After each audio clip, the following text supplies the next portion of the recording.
జనజ్వాల news YouTube channel like, share, subscribe చేయండి. తాజా వార్తలను చూడండి. శృంగవరపుకోట జనజ్వాల న్యూస్.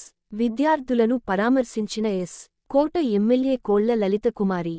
2024 ఆగస్టు 1 గురువారం శృంగవరపుకోట పట్టణ కేంద్రంలో గల ప్రభుత్వ హాస్పిటల్లో కోట మండలం చిట్టెంపాడు గ్రామానికి చెందిన 6 విద్యార్థులు గంట్యాడ మండలం రామవరంలో గల లవ్ లైట్ అనే స్వచ్ఛంద సంస్థ నిర్వహించే హాస్టల్ ఉంటూ విద్యాభ్యాసం కొనసాగిస్తున్నారు.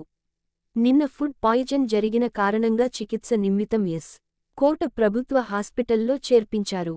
సమాచారం తెలుసుకున్న శృంగవరపుకోట నియోజకవర్గ ఎమ్మెల్యే కోళ్ల లలిత కుమారి విద్యార్థులను పరామర్శించి విద్యార్థులకు మెరుగైన చికిత్స అందించాలని వైద్యులని కోరడం జరిగింది. ఈ కార్యక్రమంలో తెలుగుదేశం, జనసేన, బీజేపీ పార్టీ నాయకులు, కార్యకర్తలు, మహిళలు తదితరులు పాల్గొన్నారు.